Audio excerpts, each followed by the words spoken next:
Bia, quanto tempo? Como é que você tá? As duas Bia, Bianca e Beatriz. Galera, vocês vão me... Camila, Rivelina Amaral, lindeza. Saudade de você. Marcos Vinícius, Cate Vieira. Galera, vê se meu som tá bom aí, porque eu sou principiante nisso. Riva, eu preciso aprender a fixar o assunto. Que eu vi que sua live agora você fixa assunto. Não sei fazer isso não, gente. Alguém tem que me ensinar. Ei, Bia, boa noite. Tiago, Sofia, João, amanhã tamo junto. Fabi Mosé, Furieri. Gente, chama a galera pra vir. Manda aí um direct aí pro povo prestigiar a gente. Riva, depois me passa um tutorial aí de como que você faz pra fixar o negocinho aqui, vai ficar o ponto.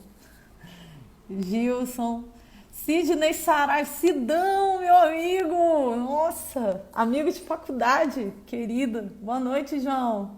Mariana Basílio, linda. Meu sócio querido, Marco Antônio, que a gente só se vê agora por grupo. Boa noite, João. Ei, Sidão.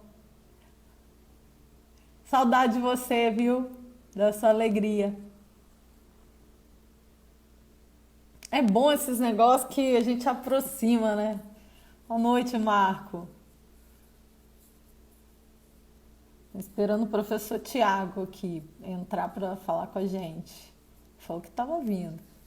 Miguel, obrigada, Miguel, por entrar aqui e prestigiar. Sabrina.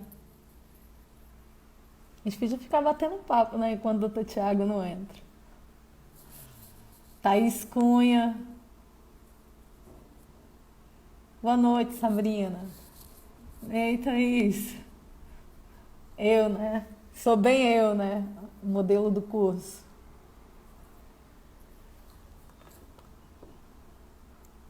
Luane Garcia.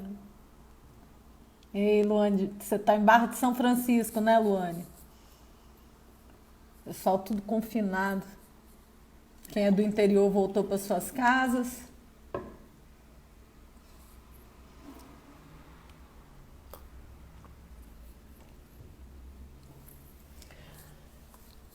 E aí, será que o doutor Tiago vai demorar, gente? Ele já tá vindo, ele mandou um joinha para mim. Cíntia, doutor Tiago entrou aqui. Cíntia, lindeza. Gente, compartilha aí a live pra galera lembrar. Que eu não mandei para todo mundo, não. Mandei só para algumas pessoas, assim que aparece.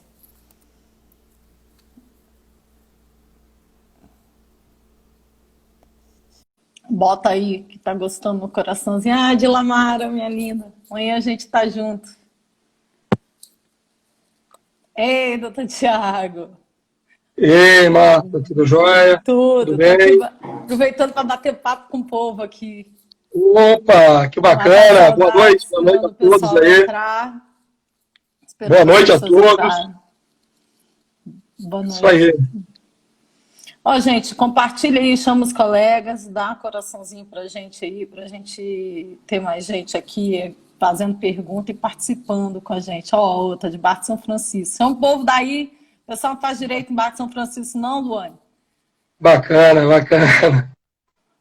Aí, Luiz, ó, seus alunos entrando, hein, os Thiago? alunos também estão entrando. Nós fizemos convite, né, pessoal aí, alunos, ex-alunos, sejam todos bem-vindos para esse bate-papo com a doutora Marta. O pessoal está É. entrando aí. Então, gente, Bacana. eu estava pensando na nossa conversa. Hoje eu já fiz algumas lives com esse assunto, passando por assunto que a gente vai falar do. Que eu não fixei aí o pontinho, eu não sei fazer essa fixação do assunto ainda, estou aprendendo. A gente vai falar do ensino jurídico na atualidade, né? Como que a Isso. gente vai enfrentar, que desafios a gente tem enfrentado. Eu já fiz algumas lives passando por isso. Eu e Riva fizemos uma falando de exame de ordem, que acaba passando por isso. Fiz uma com a Sim, doutora Mislene, que o desafio do estudante de direito nessa época. que passa também. Mas aí hoje eu estava pensando com relação a uma situação até macro, né? Já que a gente fala também de trazendo uma perspectiva da OAB também, você de Isso. dentro da sua comissão e eu de dentro da minha. A preocupação ela está muito além desse momento Covid. As pessoas estão muito. Eu percebo. Depois você me fala se você percebe, a sua percepção é igual à minha. Eu percebo que a galera está muito preocupada com esse momento Covid, adiamento de exame de ordem, adiamento de exame de ordem. Mas as pessoas que eu falo é alunos, ex-alunos, ainda não se deram conta do imediatamente depois. Ó, Débora. Obrigada, Débora. Do imediatamente depois. Esse imediatamente depois é que me angustia. Eu não sei se você concorda com isso. Concordo, concordo. Na realidade, quando a gente fala, né, do enfrentamento, né, das principais preocupações dos estudantes de direito, ele passa por esse momento, né, que nós estamos vivenciando de pandemia, de isolamento social, mas a gente tem que pensar no depois também, né, no depois, porque conversando com os colegas advogados, isso vai ter impactos na própria advocacia, no próprio jeito de se pensar a advocacia, né? Então, toda vez que a gente conversa muito com os alunos, né? Estou vendo aí vários presentes aqui com a gente, nos prestigiando, né? Novamente, um abraço para todos. Eu sempre tenho esse bate-papo muito direto com o meu aluno, e eu tento passar para eles que isso que nós estamos vivenciando é um momento, vai passar, quando a gente não sabe, mas nós temos que nos preparar para daqui para frente. A verdade é que ninguém vai sair do jeito que entrou nessa pandemia, nessa estamos. Já não estamos. É verdade. É muito diferente. Inclusive os próprios alunos, né, já estão, né, desde março, tendo um estilo de aula diferente. Um estilo de aula que eles não estavam acostumados, né? Então, isso por si só já modificou todo o sistema de aprendizagem, né? Então, o aluno ele tem que se conscientizar de que daqui em diante muita coisa vai ser diferente, e a gente não pode ter aquela cabeça ultrapassada. Eu posiciono da seguinte forma, doutora Marta, que o estudante do direito, e aqui eu vou fazer uma extensão até dos próprios advogados recém-formados, nós temos o antes-pandemia e o pós-pandemia. Né? Nós temos o antes-pandemia e o pós-pandemia. Porque algumas preocupações que o estudante de direito sempre teve, vão continuar tendo. Só que, além disso, outras preocupações, como, por exemplo, eu tenho certeza que, principalmente os alunos que estão no 9º, 10º período, e aí, sobretudo, os que estão no 10º período, que não prestaram o exame de ordem ainda, eles estão preocupadíssimos. Né? E agora? O exame vai ser adiado, eu vou ter que fazer esse exame posteriormente, e depois de eventualmente ser aprovado no exame, como é que eu vou enfrentar o mercado de trabalho? Qual é o mercado de trabalho que me espera? Né? Então, eu vejo, né, isso diariamente com os alunos, essa preocupação, essa ânsia de saber o escuro, porque na realidade ninguém sabe o dia de amanhã de forma concreta. Ainda mais esses alunos que estão se preparando, né, para uma vida profissional. Então, eu acho que é muito importante, e aí me permita o papel de nós, professores, né, a gente tem que estar junto com o nosso aluno nesse momento, abraçando o nosso aluno, para que tentar, de alguma forma, dar um norte que ele precisa, né? Eu concordo com alguma das coisas que você falou, mas eu tenho outro tipo de preocupação também. Esse negócio do abraçar o aluno é tudo no cotovelo, porque não está para abraçar ninguém. Então, a gente está abraçando, eu tenho minha consciência tranquila com relação a isso, e eu falo de coração, porque eu me disponibilizei 100% do meu tempo para todo e qualquer aluno procurar. Quem está aqui presente, quem é meu aluno, sabe disso. Quem não é meu aluno, que me procurou no privado, com base em algumas coisas que eu andei postando, eu dei feedback. Tem gente do Ceará que eu dou retorno, tem um pessoal de Minas, 4, 5 pessoas de Minas. Então, tem muita gente que me procura. Eu não tenho nenhum tipo de restrição a quem quer buscar qualquer tipo de conhecimento em que eu possa contribuir. Eu sou completamente acessível. Mas a minha preocupação, ela passa por outros caminhos. Olha só, a gente está nesse momento de pandemia onde a gente está aprendendo a usar tecnologia. Eu abri essa live aqui pedindo ajuda a Riva, porque Riva está aprendendo. Riva é igual a gente, né? Riva também está aprendendo. Mas Riva já aprendeu a fixar o tal do assunto. Do assunto. Ei, gente, ó, não estou dando boa noite para vocês, mas eu estou vendo vocês tudo entrando, tá? Depois eu vou falando. Riva sabe fixar o tal do assunto ali. Eu ainda não sei fixar. Ou seja, a gente não sabe o básico dessa doutora Simone. Obrigada, doutora Simone. Prestígio, quem entrou aí, doutora Simone Malek. A gente não sabe ainda como se portar com a tecnologia que está chegando. A gente está aprendendo fazendo. Isso. Né? E a OAB, assim, eu falo para os meus alunos, eu escolhi ser advogada quando eu entrei na faculdade. Eu não escolhi entrar na faculdade de Direito para depois escolher uma área. Eu escolhi advogar. Foi a única prova que eu já fiz na minha vida até hoje, foi prova da ordem. Eu fiz a escolha consciente da minha carreira. E eu acho a minha instituição uma instituição muitíssimo aguerrida e séria. Ó, a OAB agora no início de maio, entrou com a medida judicial para restringir a abertura de curso de Direito. Só no mês de abril, no meio de uma pandemia, onde a gente está se adaptando, a gente está tentando sobreviver, nós todos, os alunos em casa, a gente das nossas casas, para tentar fazer o nosso melhor. Só em abril, a estatística é de que foram abertos 22 cursos de Direito.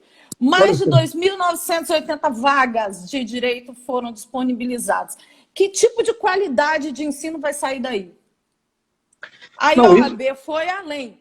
Pediu isso em caráter liminar e, em mérito, pediu para segurar durante 5 anos a abertura dos cursos de Direito.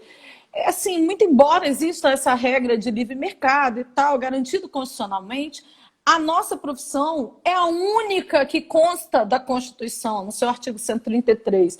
Então, e a OAB sempre foi a certificadora dos cursos de Direito. Ela está dentro do seu papel de legitimidade para poder certificar, assim como a CAPES é a que certifica mestrado e o doutorado, e sem a certificado da CAPES ninguém placa um doutorado e um mestrado, não monta. Por que não a OAB fazer isso? Eu acho que ela tem tentado.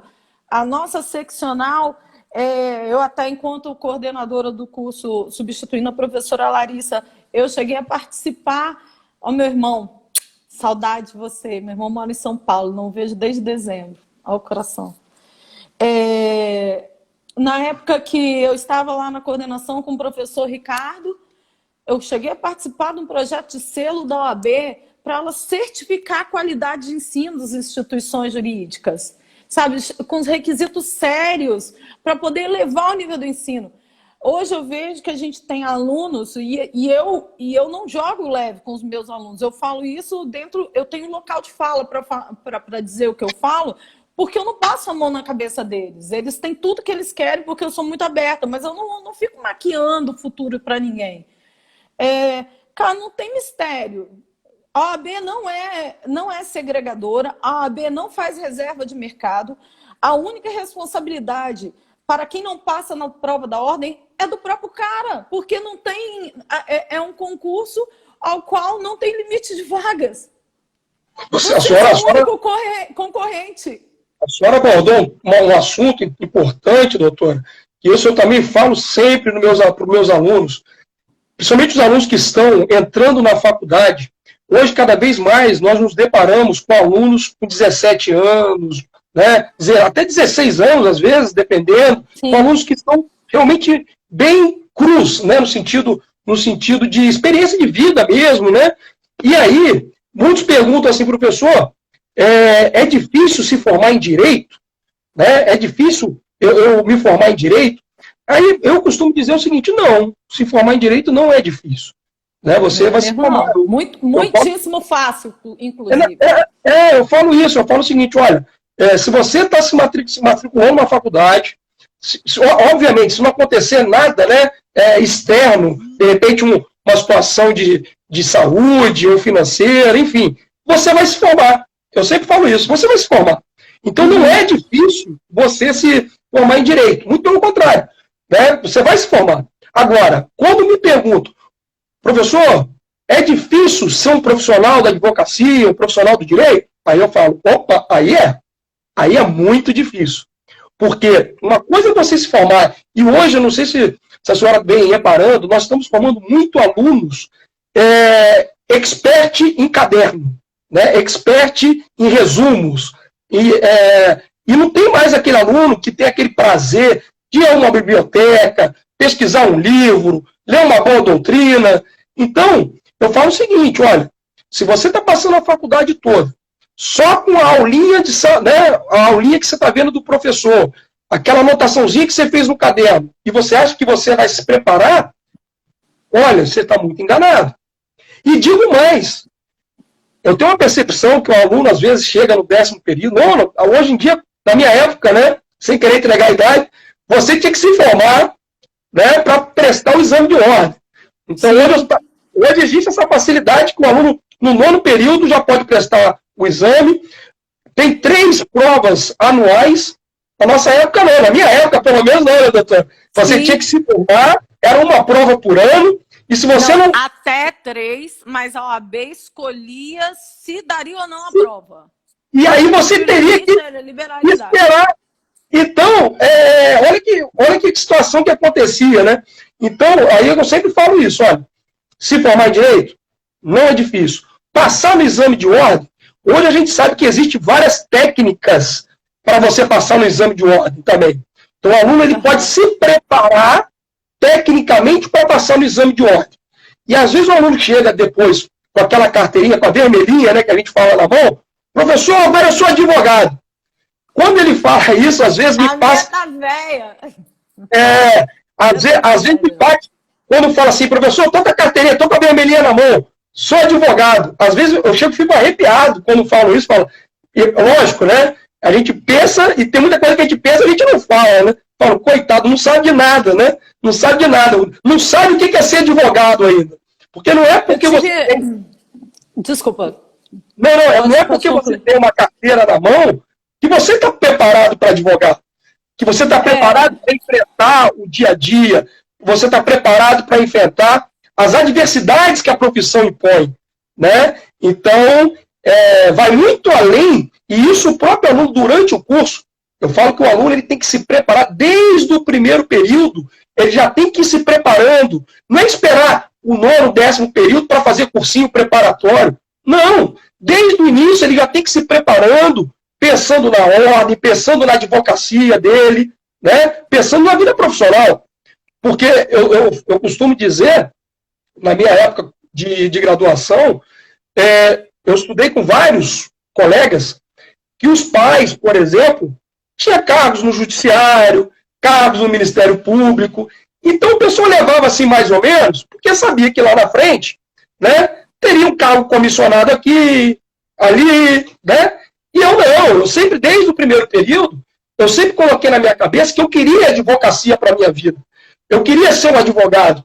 E eu sabia que eu ia precisar disso aqui, né, do que eu estava estudando, para sobreviver, para me manter. Então, desde o 1º período, eu já tinha esse foco, né, para aprender efetivamente. E aí eu sempre falo também, nota. Hoje a gente vê muitos alunos se preocupando com nota. Nota é consequência. Se procure, né, se preocupe com aprender. Se você aprende, a nota vai ser consequência, né? Então, a gente tem que tirar alguns paradigmas que estão na cabeça dos alunos. Não, tem que estudar para fazer uma prova. Tem que estudar só para fazer... a gente sabe disso. A prova está marcada às 19 horas. Uhum. Chega às 17 horas, a faculdade está cheia, né? Os alunos lá olhando tudo, querendo decorar de última hora. Então, essa preparação do aluno tem que ser desde a graduação, né? Desde o início, para evitar, né, os profissionais que muitas vezes até passam na prova da ordem, né, no exame, mas que aí no mercado a gente vê tantas barbaridades que acontecem, né, doutor? Sim. Eu tive assim, uma sorte muito grande na minha vida. Eu acho que nem tudo é sorte, tá? Eu acho que sorte ela acontece, mas vale muito a sua capacidade. E eu sempre me preparei muito para as coisas que aparecem na minha vida. Eu tive a sorte da oportunidade e com a minha capacidade eu fui selecionada. Na época eu tinha uma seleção no Banco do Brasil, eu fui para o jurídico. E lá eram 14, eu acho, advogados e uma chefia advogado, né? E eu me lembro da gente, tudo final de curso, ele reuniu o doutor José Miguel, um advogado excepcional. Ele reuniu a gente e falou, gente, olha, o contrato de estágio está encerrando, foi muito bom ter vocês 2 anos aqui, foi uma história de vida ali, porque lá eles realmente, a gente aprendia o que era advocacia. Suelen, beijo, viu, meu amor? Obrigado por você vir. E ele falou assim, uma coisa que eu nunca esqueci, ele falou assim, vocês estão saindo daqui, eu tenho certeza que vocês vão passar exame de ordem. Porque não estou falando isso porque era a minha equipe, mas a minha equipe era eu, José Carlos Risque, Rafael Pereira, Gisele Erkenhoff, deixa eu ver mais quem é ali, Flávio Tanuri. Dali saiu juiz, promotor, advogado, presidente de ordem, professor, todo mundo muito voltado à vida acadêmica de estudo. Né? Tinha mais, porque eu vou ser injusto, tem um monte de servidor que estava lá hoje é servidor. E aí eu lembro dele virar e falar assim, quem for para a advocacia, não ache que vai se tornar um advogado porque tem carteira da ordem. Para ser advogado, você tem que ter uma maturidade mediana de pelo menos 5 anos. E eu botei aquele número na minha cabeça, eu falei, meu Deus, eu vou ter que ralar 5 anos. Gente, você às vezes tem que ralar muito mais que 5 anos, mas não é ralar do ponto de vista, ralar, ficar rico, ralar, fazer sucesso. É ser completo dentro da carreira, é saber atender, é saber peticionar, é saber fazer audiência, é saber o serviço. O serviço ele é complexo, a faculdade não consegue te ensinar o serviço. Aí eu fico pensando a realidade hoje, que a gente tem aulas remotas e já tinha um projeto de transformar o curso em parte remoto, né? Um projeto aí nacional, não é institucional, não é estadual nem nada. Eu acho isso o fim dos fins. João, obrigado por você ter vindo, tá? João Manhago, um querido, seu amigo também, né? Grande abraço, João. Grande abraço. Obrigado aí pela. Amanhã a gente está lá junto com a Comissão de Dignidade. Amanhã à tarde temos reunião. Um abraço. E eu fico muito preocupada, porque acesso à informação, todo mundo está aqui, todo mundo está no curso, tem. É muito fácil. Na minha instituição, a gente tem uma biblioteca virtual fantástica, com, sei lá, enumeração de obras. A internet possibilita a gente uma infinidade de conteúdos. Entretanto, se você não for parametrado e se você não tiver orientação, de nada lhe adianta. Aquilo não serve para nada, entende? Porque você não tem diretriz de quem já faz. Então, e só para fazer um parênteses, doutora, a internet é maravilhosa, mas você também tem que saber, né? Você tem que saber. Minha mãe também está aí na live aí, ó. A sua? Minha mãe Manda beijo, a minha beijo, mãe, beijo. Minha mãe, meu pai, ela aí, tá a galera toda aí, ó. Poxa, a dona Thiago arrasou com a família. A minha família toda presente. Meu irmão já deve ter ido embora, ele deve ter entrado, dado um tchauzinho. Só para dar um tchau. Eu conheço. Né?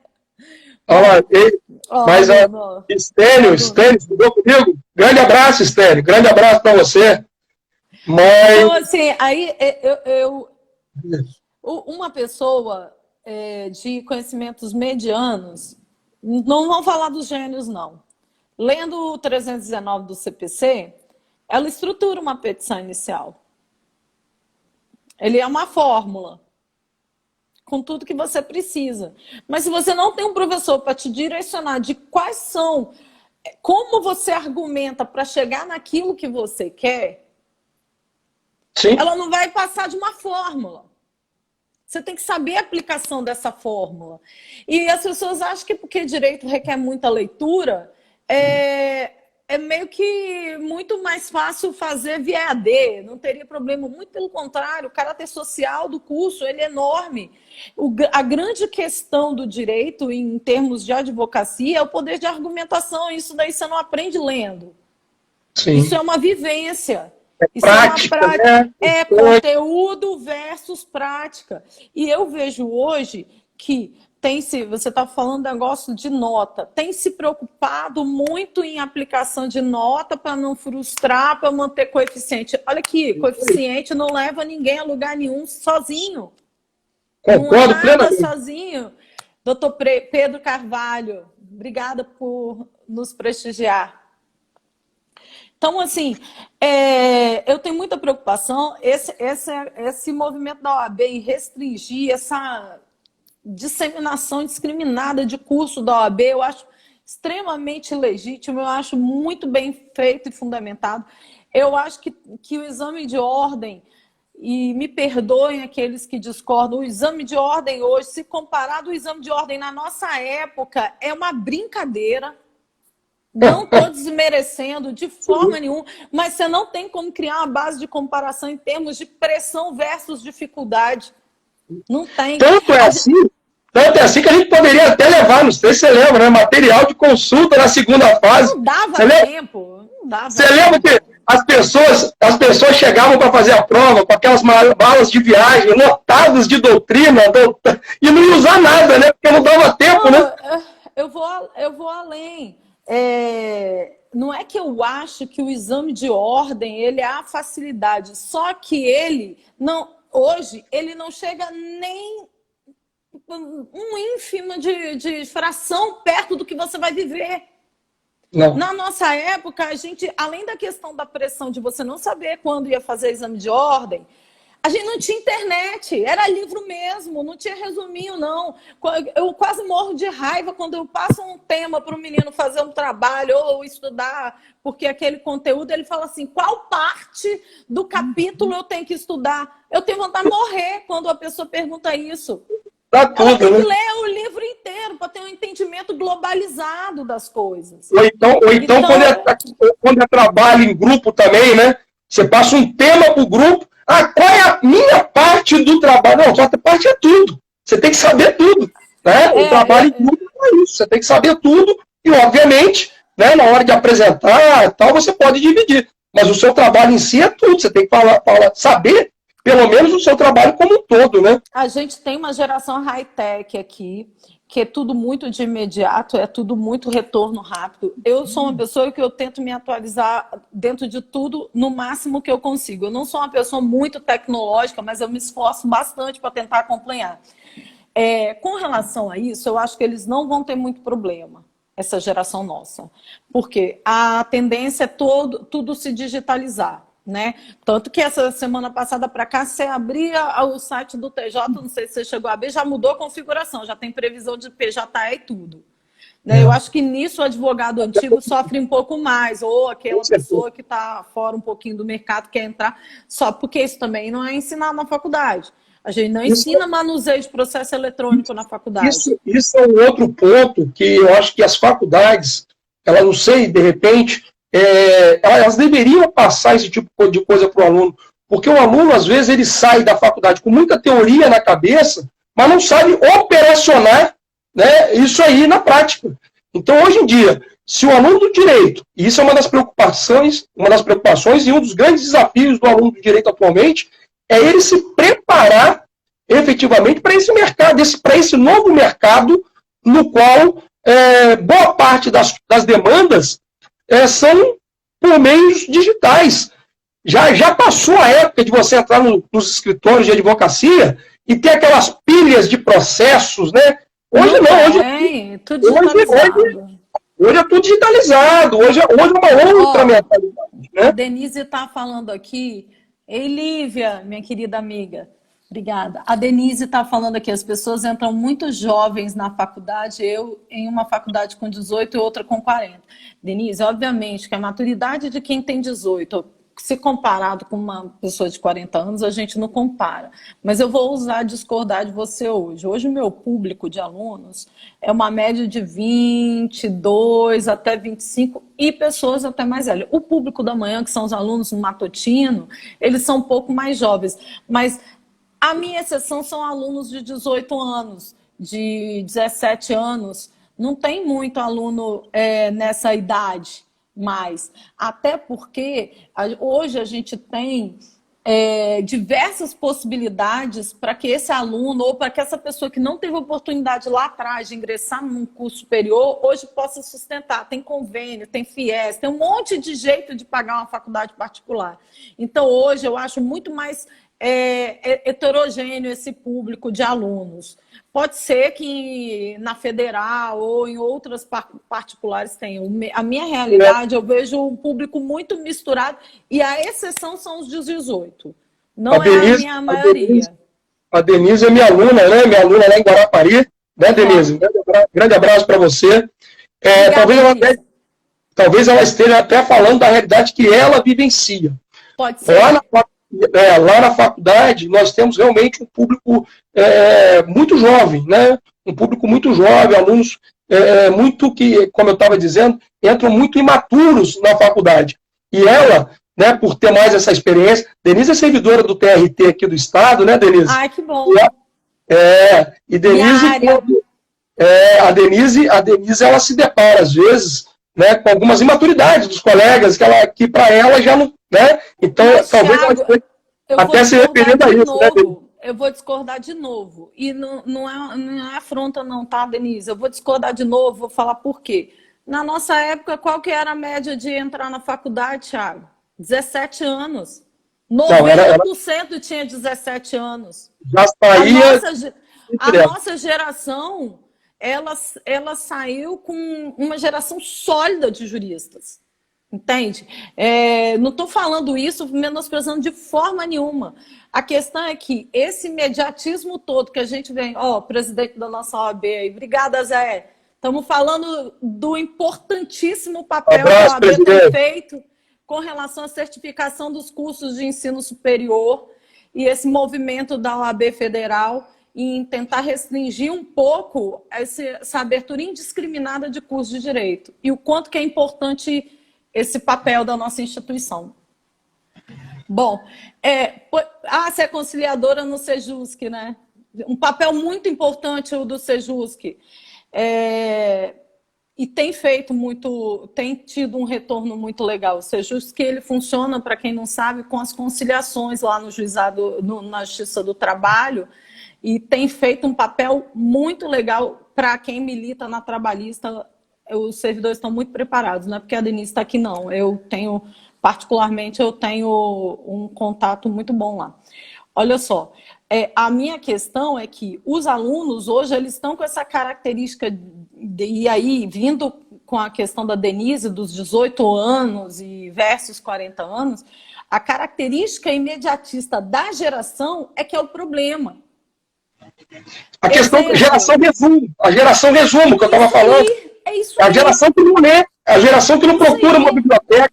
Olha, doutora Marta, eu estou para falar para a senhora que eu tenho alunos que chegam no 10º período, que às vezes eu pergunto o seguinte: vem cá, não tem na biblioteca aquele setor? Professor, eu não conheço a biblioteca na faculdade, não. Eu falei, como assim? Você está no 10º período e não conhece a biblioteca na faculdade? Não, eu não conheço a biblioteca da faculdade.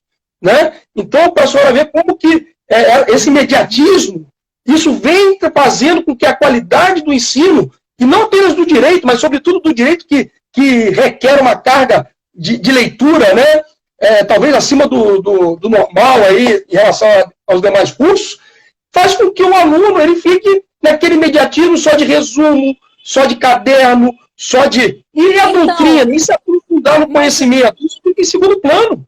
Mas não é só isso. E aí eu acho uma característica. Também não adianta a gente tentar apontar.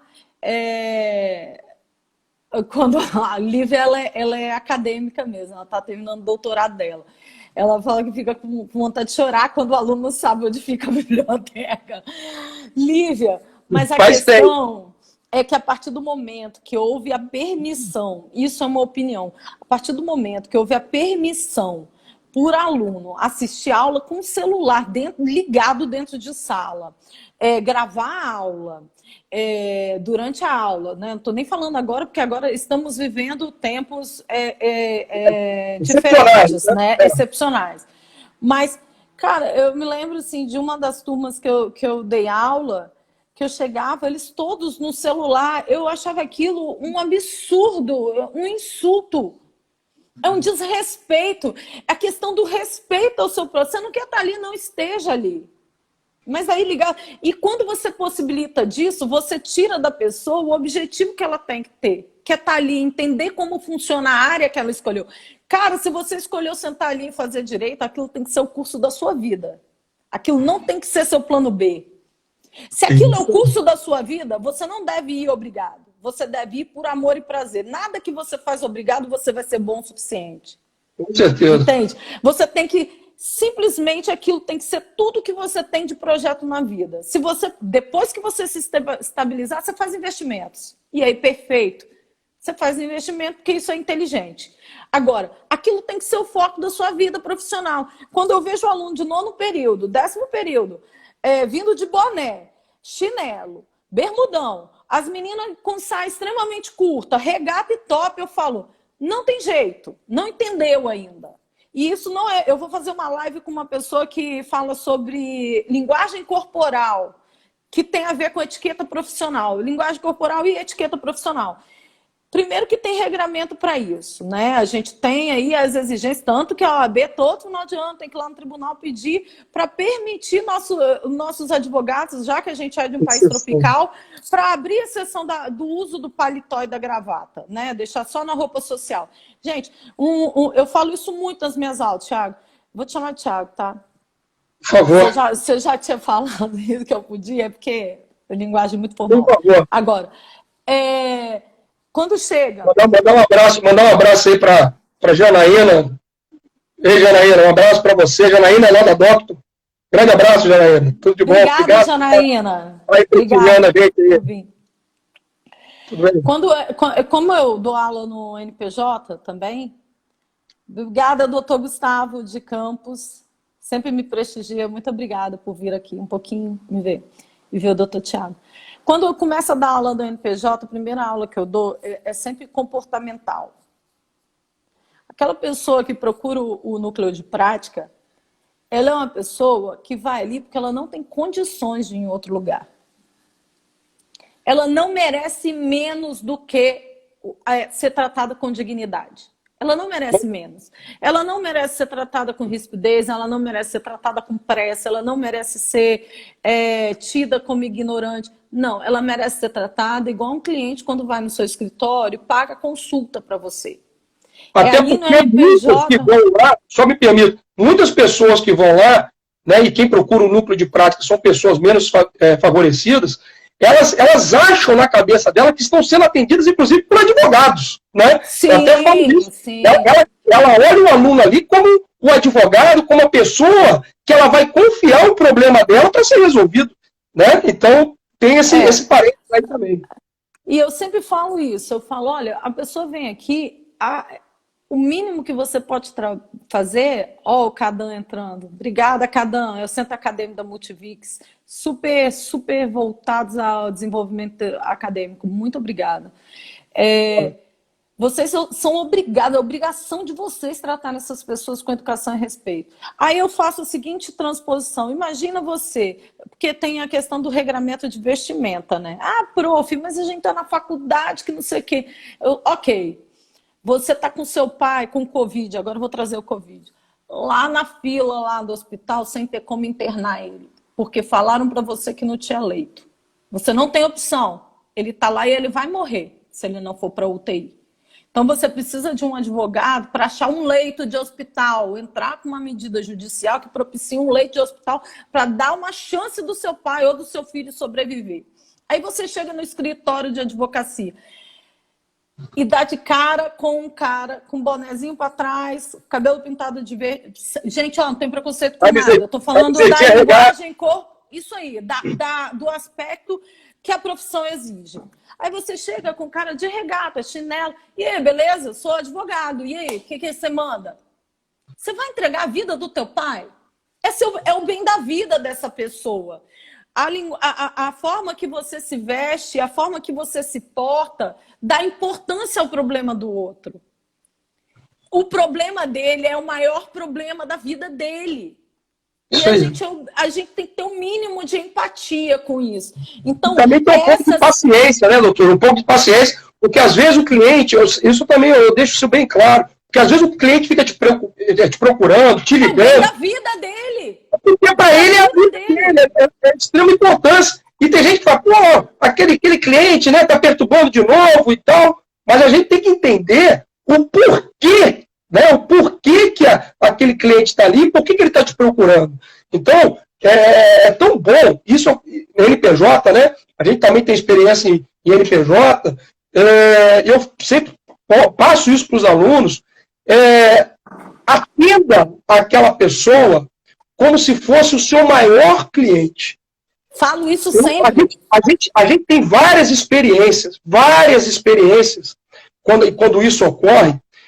Quando o atendimento é bem feito, quando você dá atenção, escuta a pessoa, às vezes ela já tomou vários nãos aí, já foi em prefeitura, já foi em secretaria disso, secretaria daquilo, ninguém escuta. Se você está ali, pelo menos ouvindo, né, escutando aquele cliente e resolve o problema dele, é uma satisfação. A gente enquanto professor, acompanhando os alunos, a gente sente uma satisfação enorme em poder ajudar. Porque a nossa profissão, e isso também a gente tem que colocar na cabeça do estudante de direito, a nossa profissão, acima de qualquer coisa, acima de pensar apenas na parte econômica, na parte financeira, nós temos uma função social enorme. A função social do advogado é enorme. Então, é primordial que o nosso estudante de direito, desde os primeiros períodos, saibam disso. Que você está entrando você escolheu essa profissão, você sabe que aquela profissão, já vai saber que aquela profissão é uma profissão que tem uma função social enorme. E quando a senhora falou lá atrás que optou pela advocacia, gosta da advocacia, comigo não é diferente. Comigo não é diferente. Quando eu dou graças a Deus, né, eu agradeço todo dia, Papai do Céu, por fazer o que eu gosto. Eu tenho duas profissões que me dão muito prazer. Eu tenho orgulho, eu fico arrepiado. Eu tenho orgulho de falar que eu sou advogado, eu tenho orgulho de falar que eu sou professor. Eu tenho orgulho, eu gosto, né? Aquilo que a senhora falou de colocar à disposição do aluno. Quantas vezes o aluno nos procura, né, doutor? Fora de horário, nos procura, às vezes, no final de semana. Deus. A gente de madrugada. Tem um aí na live aí, ó, que andou me mandando mensagem de madrugada, bêbado, que errou o telefone. Que tem limite. Tem limite, não, viu? Mas quando você faz com prazer aquilo que você faz, é diferente, né? Você tem vontade, você faz aquilo, né? Com prazer. Então, quando a pessoa fala, às vezes eu posto que eu estou estudando no final de semana, num feriado, tem aluno que pergunta, professor, mas o senhor vai estudar até no feriado, até no final de semana o senhor está estudando? Eu falei, claro, nós temos que estudar todos os dias, mas não pense que isso é sacrificante. Muito pelo contrário, é prazer, porque você está estudando um assunto que você gosta. Né? Nós somos da área trabalhista, a doutora também é da área trabalhista, sabe o que eu estou dizendo? Nos últimos 3 meses, o que nós passamos, né, de enxurradas de medidas provisórias, lei, não sei o quê, a gente está tentando acompanhar todas essas mudanças legislativas, e é prazeroso, porque você está ali vendo que você trabalha no dia a dia. E isso Sim. faz uma total diferença, né? Uma total diferença. Eu pegando o gancho da nossa live em específico, da nossa temática, dos desafios, eu dou ética profissional, né, na faculdade, né? Uma matéria que ó, minha cunhada aí, ó, não é só sua família, não, ó, minha cunhada entrou lá. Fala pro resto da família vir, porque a família do Dr. Tiago tá ganhando da minha, Sabrina. Advogado que não conhece prerrogativa está fadado a ser abusado. Abusado que eu digo é desrespeitado. Então, assim, como faz diferença um profissional que sabe os direitos dele enquanto profissional do que não tem a menor ideia? Assim, Sim. não é porque a sua aluna da Justiça do Trabalho, eu tenho aqui a Cris, amiga querida que entrou, que é da estadual, e também o que eu vou falar não se estende a todos os profissionais da estadual, mas a Justiça do Trabalho dá um banho de atendimento. É excepcional. É dificílimo você chegar numa vara da Justiça do Trabalho e você ser desrespeitado. Isso para o aluno que está saindo da faculdade é maravilhoso. Porque ele vai chegar no balcão da vara e vai ver que as coisas acontecem, que os processos andam, que ele chega para explicar, mesmo sem entender direito, porque ele está começando a carreira dele. E ele vai ver que o profissional que está do lado de lá vai atendê-lo bem, porque é meio que uma tradição. Eu não sei o que acontece com a Justiça do Trabalho aqui, a nosso TRT aqui. Eu tenho muita gratidão pelo TRT daqui, porque eu acho que eles é muito excepcional quem não trabalha bem. É diferenciado. Diferenciado, Não é à com toa certeza. que por vários anos foi o TRT, eu não sei como é que está agora em termos de estatística, por vários anos o TRT mais rápido do país é o nosso. Sim. Bom, diferentemente, você vai na Justiça Estadual. Vou botar com marca de Vila Velha. Cara, eu falo isso com os meus alunos. Se você estiver estagiando dentro de um cartório e eu passar e ver você tratando mal uma pessoa, jurisdicionado ou advogado, é capaz de eu te dar um esporro na frente dos outros. Porque você não tem por que maltratar uma pessoa que está ali em busca de informação. E aí eu fico vendo, às vezes, assessorias, cartório, e aí a gente tem que impor. Só que o advogado recém-formado ou o aluno de direito que está lá escrito na OAB, que precisa trabalhar para o escritório, ele não sabe se impor. Ele desconhece isso. E essa realidade tem que ser mais consolidada, para daqui a pouco ele saber se impor. Mas por que eu estou falando disso? Porque a ausência de conteúdo te leva ao desconhecimento. Esse negócio de geração resumo te tira conhecimento. Você só vai saber se impor se você tiver respaldo por trás. Ó, minha mãe chegou, graças a Deus, mãe. Agora tudo bem. Fechou o placar. Então, eu tenho muita preocupação, doutor Tiago, com isso. Sério mesmo, porque hoje eles estão muito imediatistas. E como é que você vai argumentar com quem sabe mais que você e você não vai pegar o celular ali na hora para pesquisar, entende? Mas sabe o que eu vejo? Sabe o que eu vejo muito? Hoje, devido a essa gama, né, esse leque de opções de informação, o aluno fica perdido. Eles ficam perdidos. Por quê? Eles têm muita informação, mas eles não sabem como utilizar essa informação. Eles não sabem. É onde nós entramos. Então, eles não sabem o quê. Olha, as perguntas que eu mais escuto, professor, isso às vezes antes de começarem na faculdade, as pessoas sabem que eu sou professor de direito, né, das faculdades e tal. Primeira pergunta, professor, aonde que eu estudo? Aonde eu vou estudar? Primeira pergunta, primeira dúvida que eles já têm, aonde estudar? Uhum. Aí depois que entra na faculdade, professor, o que estudar? Como estudar? Qual é a quantidade de horas que eu tenho que estudar por dia? Né? Pelo quê? Qual é a fonte? Qual é o material que o senhor indica? Então, são muitas dúvidas que param no estudante, que a gente tem que parar, às vezes, sentar com esse aluno, né, e falar o seguinte, olha, calma, não adianta você querer abraçar o mundo. Não adianta. Então, você tem que ter a ciência, né, a consciência, melhor dizendo, de que, olha, você tem que estudar tal coisa, tal coisa. Ter a ciência, né? Travou? Ciência, melhor dizer? Tá repetindo. Deu eco aqui. Deu um eco. Então, o aluno tem que ter a ciência de o seguinte, olha, não adianta também você estudar muita quantidade. Você tem que ter qualidade no seu estudo, né? Qualidade. E o estudo é uma coisa também, como se fosse uma academia, né? Pessoal aí que gosta de malhar, né? Você não malha uma vez só, né? 10 horas num dia e fica o mês todo sem malhar. Você vai malhando todo dia um pouquinho e isso vai trazendo uma consistência muscular para quem malha. A mesma coisa para quem estuda, né? Quando você estuda todos os dias, é todos os dias mesmo. Né? Eu falo o seguinte, se você estudar 1 horinha por dia, durante 30 dias, no final do mês, você terá estudado 30 horas. Então, estudar sempre, né? Mas com frequência. Vai estudando com frequência. Então, saber essas dúvidas que param nos nossos alunos. O que estudar, como estudar, a quantidade, isso ele já tem que ter uma ideia para que ele não perca muito tempo estudando coisas que, às vezes, internet, eu falo que internet é maravilhoso, é um campo maravilhoso, mas desconfie da internet. Eu falo assim para o aluno, desconfie da internet.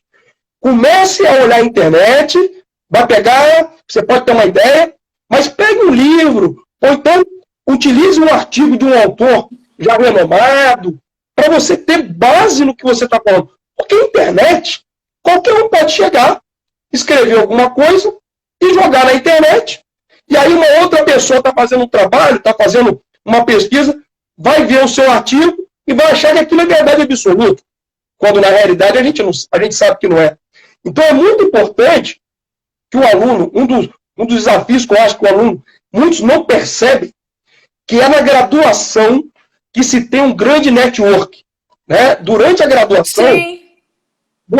E aí a importância das aulas presenciais, né? Aquela convivência, porque lá na frente, quando uma pessoa chegar para você, ô, Tiago, eu estou querendo contratar o doutor fulano, você conhece o doutor fulano? Opa, não, vai lá, doutor fulano é excelente, doutor fulano estudou comigo, eu vi aqui, né, um colega aqui falou, o Stênio, né, estudamos juntos, não, pode ir lá, eu confio, você sabe quem é a pessoa. Então, durante a graduação, isso é muito importante. Isso é muito importante. Tem alunos que passam na graduação levando na brincadeira, levando na bagunça, né? Colando daqui, colando dali, se esquecendo que o colega do lado que está vendo tudo isso é a futura pessoa que pode ou não te indicar um cliente. Né? E aí, de repente, quando vai... Você indica o doutor fulano? Não, doutor fulano não, mas você precisa ver como é que ele era na graduação. Ó, então, é um network muito importante. Então, uma das coisas que o aluno tem que se conscientizar durante a graduação, que é a vida acadêmica, que lá na frente, né, vai fazer com que ele possa ou não, inclusive, ser indicado um cliente, né, por um cliente, por um escritório de advocacia, por um estádio. Exatamente isso. Você está falando, parece até que a gente combinou esse discurso. Eu falo isso... Aí, ó, Vinícius Espíndola. Eu falo ou não falo isso nas aulas? Gente, vocês são observados durante todo o curso. Olha só, a gente vive numa comunidade jurídica muito pequena. Aqui, o nosso tribunal é pequeno, nosso TJ, nosso TRT é pequeno. Então, assim, os advogados militantes mesmo, das áreas, eles são poucos. Entende? Se é o que você quer fazer para viver, começa a se portar de acordo com a carreira que você vai abraçar. Entende? Quando eu chego numa sala de aula e eu identifico os alunos que só passam colando, que não frequentam aula, que é um inferno pedindo chamada no final para não ficar reprovado por falta, eu já sei que esses estão fora do mercado, mas eu não estou jogando praga ou desejando isso, não. Porque vai ser muito difícil para esse cara se inserir no mercado. Ele não está ali naquele... Não é o momento dele para estar cursando aquele curso. De repente, ele nem deveria ter escolhido direito. De repente, ele tá o talento dele, às vezes, não é esse. Entende? Aí, quando eu falo que eles são observados, é porque eu só indico quem eu realmente acho que dá certo. E não é porque eu não quero o bem do outro, é porque é meu nome que vai junto quando eu indico o aluno. Isso aí, quando o colega pede... Você endossa, é como ser fiador. Quando o colega pede, né, uma sugestão, uma indicação de um estagiário, né, é o seu nome que está em jogo, né? É o seu nome enquanto... Eu contei isso na sala um dia desse, estava em aula ainda. Eu não sou... Eu geralmente, quando eu vou indicar estagiário para os colegas, geralmente eu faço um apanhado de quantidade de estagiário, de pessoas que querem estagiar e indico. Mas houve uma coincidência de um colega me procurar querendo um estagiário de trabalhista, e à noite eu dar aula para um menino que tinha acabado de sair do trabalho, meia idade assim, perto dos outros, né, 27, 26 anos, e me pediu a oportunidade de estágio enquanto estava no seguro-desemprego, porque ali ele aproveitaria aquele período ali, e se fosse o caso, se o escritório aceitasse, se a bolsa fosse justa, ele conseguiria se manter, enfim. Aí eu liguei para o meu colega e falei, olha, ele tem essas circunstâncias aí, você quer? Quero. 2 dias. Ele ficou no escritório e saiu. Aí me liga meu amigo. Pô, você me indicou um cara, eu dispensei os outros da seleção, o cara ficou 2 dias. E foi embora. E não voltou mais, nem me deu satisfação. Aí eu cheguei para ele, o que houve? Aí ele, muito trabalho. Nossa, escritório de advocacia trabalhista trabalha demais. Eu falei, mas você não acha que quando você pede alguma coisa a alguém e essa pessoa te dá a oportunidade, minimamente você tem que pensar que você foi indicado e tal? E eu falo isso na sala. A partir daquele momento ali, eu só indico se eu tiver muita certeza. Com certeza. Não indico mais ninguém. Porque você se queima com o seu colega também. E aí o cara... E voltando àquela questão da linguagem corporal, né, doutor Tiago? Ó, Jean, sim. Obrigada, Jean. Saudade de você. Jean, excelente, ó. Jean é o 2º curso dele, a postura, pegando bem a deixa da Denise, já tem uma maturidade diferente. Mas, em contrapartida, eu tenho o Vinícius Espíndola aqui, que também é meu aluno e que entrou novinho na faculdade e tem uma postura irretocável. Vai sair pronto para entrar no mercado. Mas ele entendeu que aquilo ali era o propósito da vida dele, é o curso dele. Entende? Essa é a questão. A questão é que mais e mais o nosso mercado está fazendo assim, ó.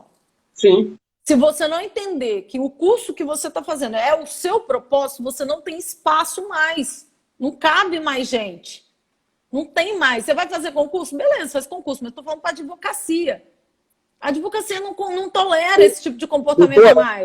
O que eu vejo muito também, a senhora falou a questão do concurso, dos dilemas, né, enfrentados pelos nossos alunos é justamente esse, de querer essa dúvida. Eu vou advogar ou eu vou prestar concurso?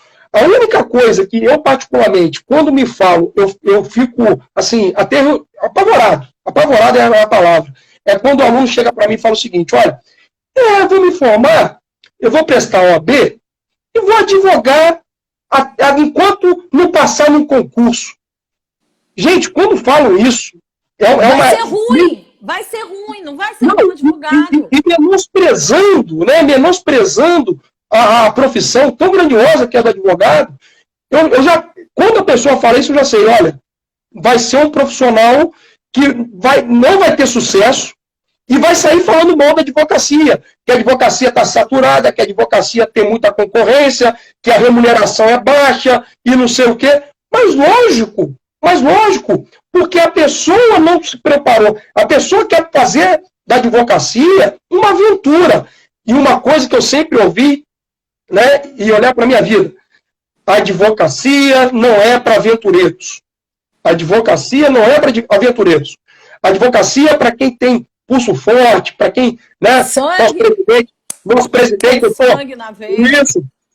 doutor Riz, que estava aí com a gente, sabe disso que nós estamos falando. A advocacia não é brincadeira, a advocacia é coisa séria, a advocacia, a senhora falou, tem que ter sangue na veia, né? O advogado tem que ser um guerreiro, né? Tem que ir com sangue nos olhos para levar aquela profissão para frente. Agora, quer falar que, não, eu vou levar a advocacia até passar no concurso. Primeiro desafio que esse aluno vai ter que ter. Eu quero o que para a minha vida? Eu vou querer concurso? Eu vou querer concurso. Eu vou querer advocacia? Porque até mesmo o estudo é diferente. A senhora sabe disso. Gente, em 1 minuto. Nossa live vai cair em 1 minuto. Então, é porque o papo é tão bom, tem tanta coisa para a gente falar, né? É porque ele se desdobra. Ele se desdobra. Já dá para marcar uma outra live, né? Mais para frente. Já tô... É. Eu também acho. Eu acho que advogar é para quem tem força. Não, exatamente. Você só tem força em algo se você tiver propósito, porque se aquilo se transformar em algo penoso, você está no lugar errado. Se você usar a advocacia como ponte, você está no lugar errado. Porque não é para você. Você está gastando sua energia de forma errada.